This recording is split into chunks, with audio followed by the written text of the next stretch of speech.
안녕하세요. MBC 공부관문이 배우 김정태 부부의 교육에 대한 이야기를 해보겠습니다.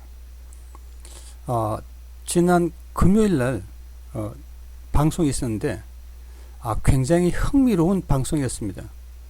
자, 현대 교육의 아주 대표적인 특징을 보여주고 있습니다.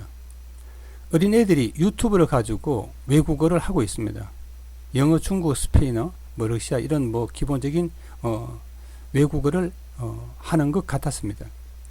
우리가 방송을 통해서 잘 알 수는 없지만은 대충 개략적인 부분은 알 수가 있습니다. 유튜버는 여러 가지 면에서 장점이 있습니다. 왜냐하면은 세계의 굉장히 다양한 모습을 보여줍니다. 교육도 마찬가지예요. 여러분 잘 아시겠지만은 칸 아카데미처럼 아주 어린 애들의 교육부터 시작해서 그 굉장히 체계적으로 그 자료가 있습니다. 그래서 외국어를 알면은 물론 칸 아카데미 한국도 있습니다. 분당에 지금 있는 분당에 있는데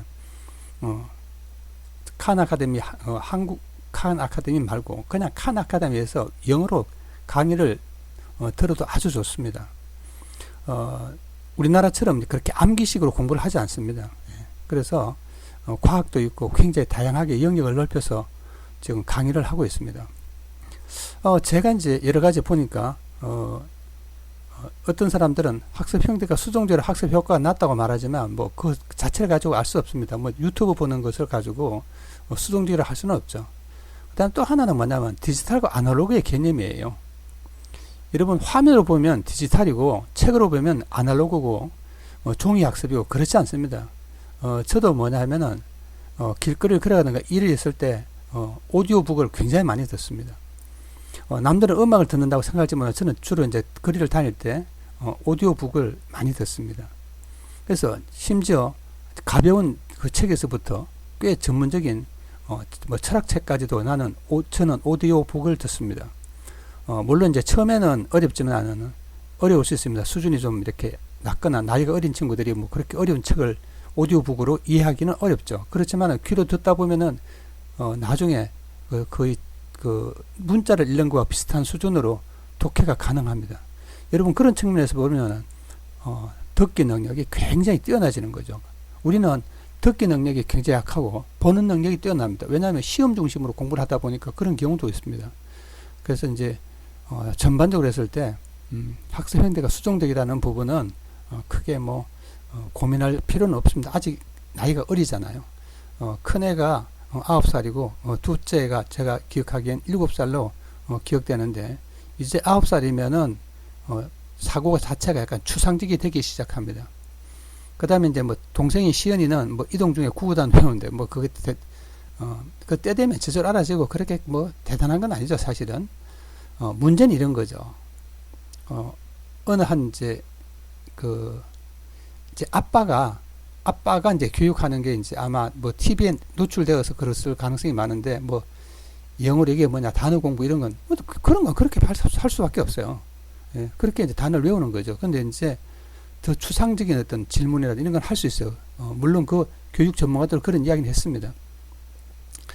거기에 노출된 것이 전부는 아니라고 생각합니다. 예, 그래서 전반적으로 굉장히 좋은 교육을 하고 있어요. 자, 두 번째로 학교에서 수학 이런 거 좀 못한다고 해서 그거 별로 문제가 되지 않습니다. 예. 사회성도 걱정을 하는데 그렇게 고민할 부분은 아닙니다. 사회성도. 왜냐하면은 사람마다 스타일이 다르기 때문에 좀 이제 김정태 부부의 자녀분들 지호하고 시연이죠. 예. 이 두 학생들은 좀 조용한 편이에요. 사실은. 그 다음에 어머니가 굉장히 정서적으로 안정이 된 분이죠. 그래서 아마 저는 이 훌륭한 엄마가 있기 때문에 학생들이 굉장히 정서적으로 안정되고 체계적인 공부를 지금 하고 있습니다. 그래서 너무 고민할 필요 없고 사회성 걱정할 필요 없습니다. 어떤 전문가가 사회성이 걱정된다 그런 이야기 하는데 전혀 그런 부분은 제가 보기에도 저도 이제 전문가인데 사실은 심리학을 전문하고 그 다음에 국문학도 전공한 전문가라고 할 수 있는데 그렇게 고민할 필요 없습니다. 그 다음에 이제 조금씩 공부를 체계를 잡아가면 되는 거예요. 아직까지는 어리잖아요. 예, 그래서 너무 성취 압력을 준다든지 그럴 필요 없어요. 자연스럽게 하라고 하지 말고 할 수 있도록 환경을 가져주면서 칭찬도 하고 적당한 칭찬을 해야 되겠죠.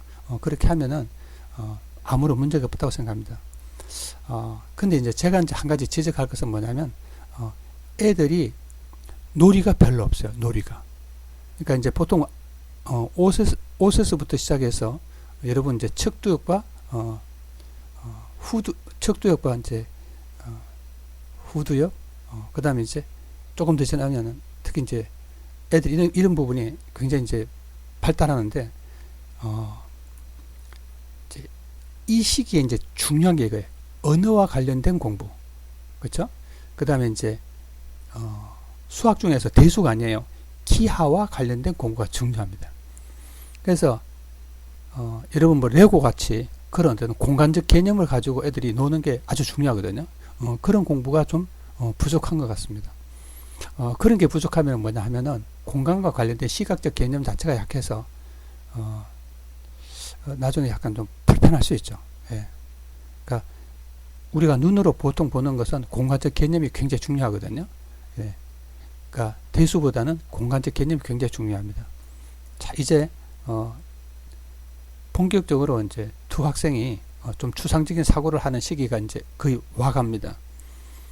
그러면 특히 큰애 지우는 추상적인 어떤 책 같은 거 읽거나 그 다음에 뭐냐면 좀 더 기하적인 그런 면을 공부하는 게 좋을 거라고 생각됩니다.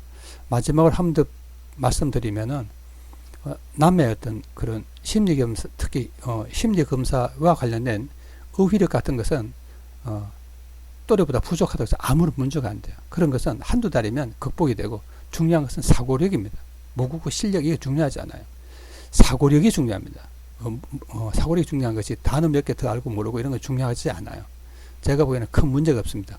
얘는 좀 더 다양한 언어를 하다 보니까